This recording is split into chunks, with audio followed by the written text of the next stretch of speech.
They never saw the first one go missing. One minute there were 5 of them, laughing around the campfire. Next, Chris was gone. No sounds, no struggle, just an empty seat where he had been. It was supposed to be a fun weekend. Jake, Lena, Marcus, Chris, and Taylor had been planning the camping trip for weeks. They wanted one last adventure before life pulled them in different directions. Blackwood Forest was perfect, isolated, quiet, too quiet. They didn't panic at first. Chris was always a joker. They figured he was just messing with them, hiding somewhere in the trees. But as the minutes stretched on, the laughter faded. The woods felt heavier. Even the air felt thick. Chris. Jake called, his voice echoing through the dark. No answer. Taylor shined his flashlight into the trees. The beam cut through the dark, but there was nothing. "We should go look for him," Lena said, though her voice wavered. They fanned out, staying within sight of each other.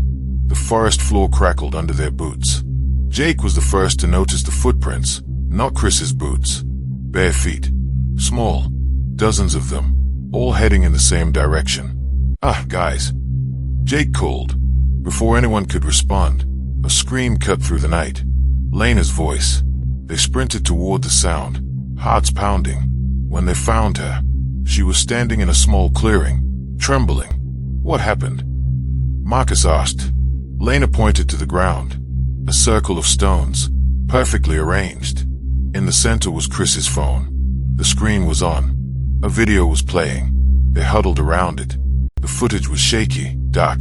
Chris was running, panting, his breath ragged. He kept looking over his shoulder. "They're everywhere," he gasped. "Don't follow the voices. They are not real." The video cut to static, and then they heard it.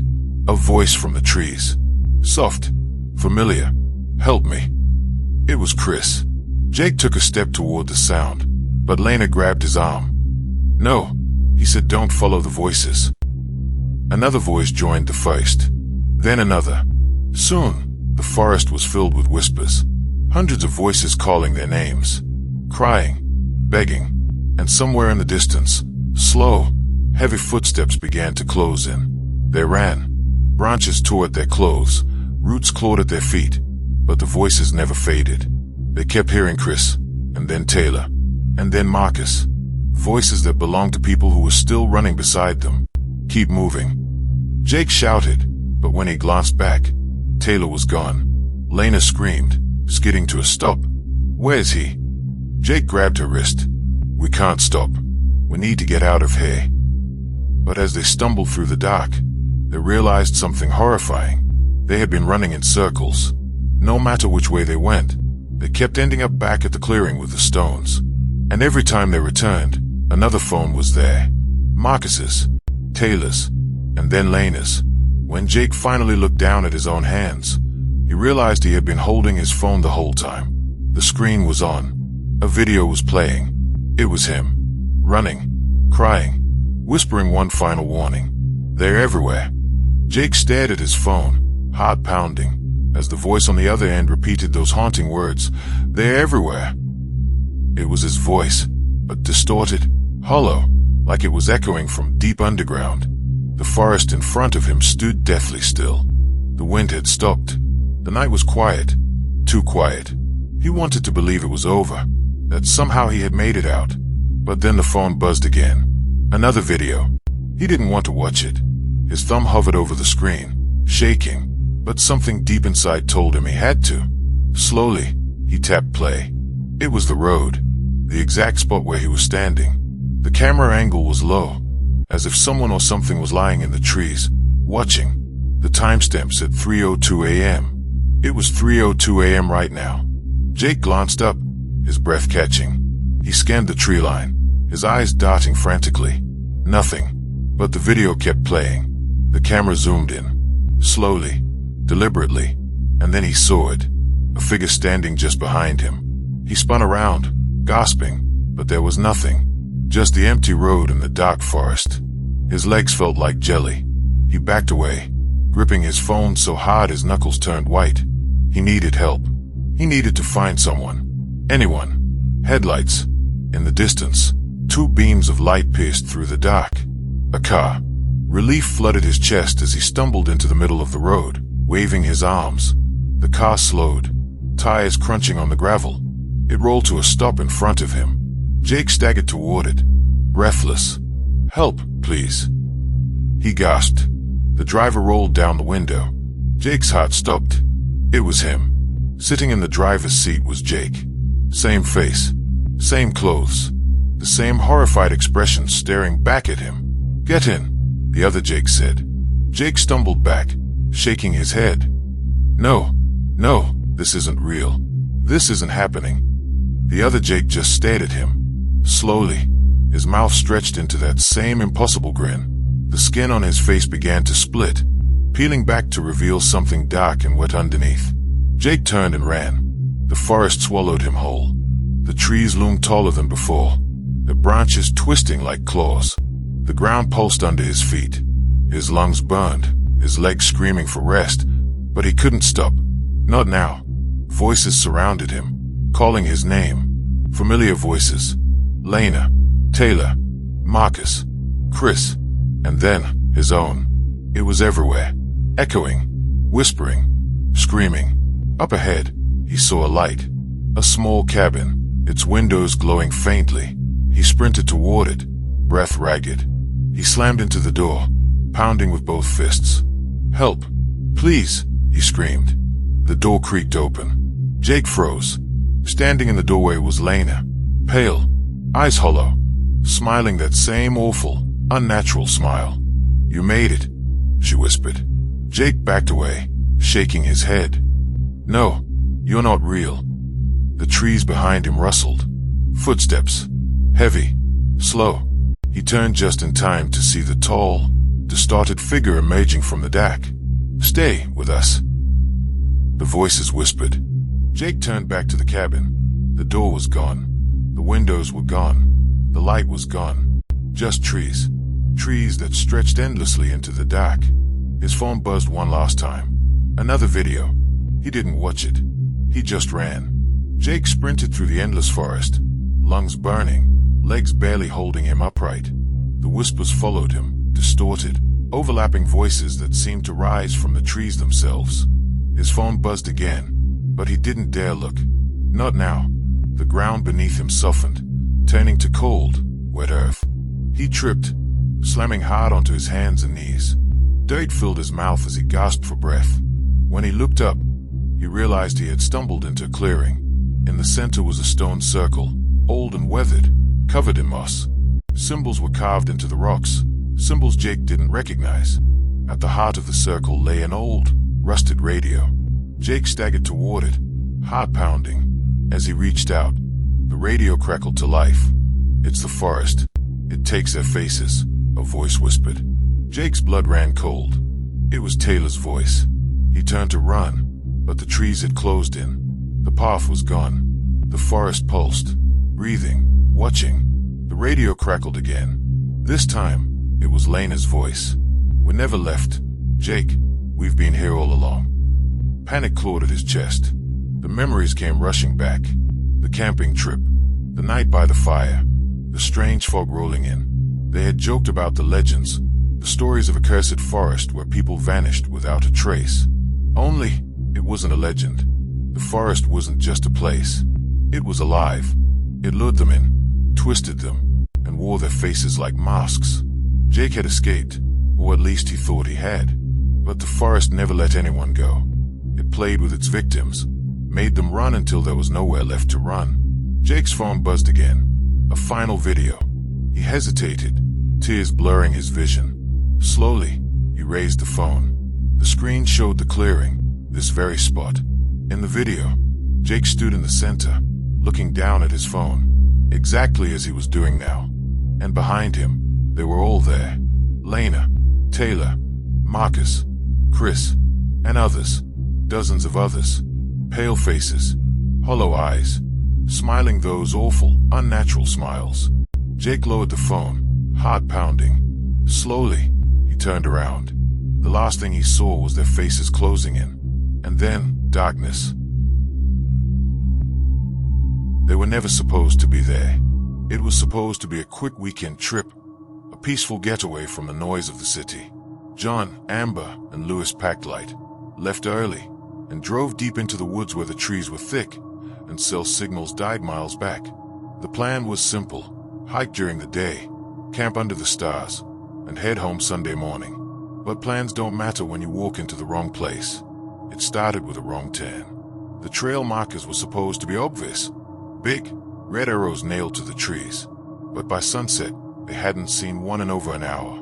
With the sun dipping fast and the cold creeping in, they stumbled onto something none of them remembered seeing on the map: an old cabin sitting dead center in the woods. It didn't look abandoned. The windows were dirty, but not broken. The wooden porch sagged but had fresh boot prints in the mud. They knocked. No answer. John pushed the door open, and it creaked like something out of a horror movie.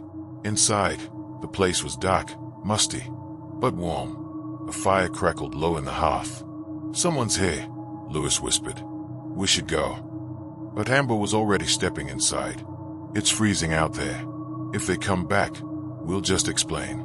It's only one night." Reluctantly, they stayed. That was their first mistake. As the night dragged on, little things started to feel off. The kind of off you feel in your chest before you even know why. Louis found a picture on the mantel of 3 people sitting on the same couch they were on. The faces were blurred, as if the photo had been smudged with dainty fingers. "This is weird," he muttered. But no one was really listening. Amber found fresh food in the kitchen. Bread that wasn't stale. A pot of soup still warm. "They can't be far," she said. But when John looked out the window, all he saw was pitch black woods. No lights, no movement, just trees standing too still. Then came the knocking. Soft at first. 3 taps on the back door. Joe froze. Louis and Amber looked at each other. "Did you hear that?" Louis whispered. They waited. No one moved. Knock, knock, knock. John grabbed the flashlight and crept to the door. He yanked it open, shining the beam into the darkness. Nothing. He stepped outside, waving the light around. Empty woods. The only sound was the wind brushing through the trees. But when he stepped back inside, the front door was wide open. They should have run then. They should have grabbed their stuff and bolted into the night. But instead, they argued. John accused Louis of messing with them. Louis swore it wasn't him. Amber tried to calm them down until she noticed something that made his stomach drop. There were 4 sets of footprints in the mud. "Someone's been inside," she whispered. Her voice was barely holding together. They searched the cabin from top to bottom. The attic, the basement, every shadowy corner. Nothing. But the longer they stayed, the worse it got. The old radio on the kitchen counter crackled to life. A low, distorted voice groaned through the static. They leaned in, hearts pounding, just in time to hear the words, "You shouldn't be here." Jake yanked the cord from the wall. Silence. By midnight, the tension was unbearable. They huddled in the living room, facing the door. No one spoke. No one slept. But just as they started to relax, the sound of footsteps echoed from the ceiling. "Attic," Amber whispered. John grabbed the flashlight again. "Stay here." "No way," Louis hissed. "We're coming with you." They climbed the narrow stairs, each step creaking loud enough to make their skin crawl. When they reached the top, they found nothing but dust and old furniture. John exhaled. Then Amber pointed to the window. "Look." There was someone standing in the woods, just far enough to be a shadow, just close enough to see them. When Jake flashed the light, the figure didn't move. It just stayed. "We need to go," Louis whispered. They bolted down the stairs, but when they reached the front door, it wouldn't open. The locks were undone. The handle turned, but the door wouldn't budge. "Back door." Jake yelled, but the back door was gone. Just a solid wall where it used to be. The knocking started again. 3 taps. Then silence. 3 more. Closer. Louder. And then the voice came back. "You shouldn't be here." It was coming from inside the house. Panic hit like ice in their veins. John grabbed a chair, slamming it against the front window. But the glass didn't even crack. Louis screamed, pounding on the walls. Amber backed into the corner, her breath shaking, eyes wide. "It's a dream," she whispered. "This is to be a dream." But it wasn't. The lights flickered, buzzing loudly. The room got colder. Their breaths hung in the air. And then they saw it. A figure stepped out of the shadows at the end of the hallway. It was tall, unnaturally tall. Its limbs were too long, its fingers dragging against the floor. Its face was wrong, shifting in and out of focus like a blurry photograph. But the worst part was its eyes. Black, empty holes that somehow still stared right through them. "You stayed too long," it said in a voice that wasn't a voice at all. It was all of their voices speaking at once, overlapping, echoing. Lewis grabbed Amber's arm. "We have to go. Now." John took a step back, but the figure took a step forward. The walls groaned, the wood warping as if the house itself was alive. Hands pushed out from the walls, twisted, blackened fingers clawing at the air. The floor beneath them shifted like it was breathing. "It won't let us leave," Amber choked out. "Then we make it let us," Joe growled. He grabbed the fire poker from the hearth and swung it at the figure. The metal passed through as if it was striking smoke, but the thing still reacted. Its face twisted in pain, and the room shuddered. The windows, the glass was still intact, but the outside had changed. No more trees, no more woods, just darkness stretching forever. Then they saw them, figures standing in the blackness, dozens of them, motionless, watching. Amber whimpered, "What is this place?" The tall figure's head tilted, its jaw unhinging impossibly wide. "We were like you, travelers, lost. Now we are part of it, and soon, so will you." The knocking came again, but this time, it was from inside their heads. John screamed and swung the poker again. The walls cracked. A rush of air sucked at them, pulling them toward the figure. Lewis grabbed Amber's hand, and she grabbed John's. They fought against the force, inching toward the window. The glass rippled like water. "Jump!" Lewis yelled. One by one, they threw themselves through the window. When they hit the ground, the air was sharp and cold. They scrambled to their feet, panting, looking around. They were back in the woods. The road was just a few feet away. Their car was still there, but the cabin was gone. They never spoke about it again, never tried to find it. But sometimes, in the dead of night, John would wake up to a sound just outside his window. Knock, knock, knock.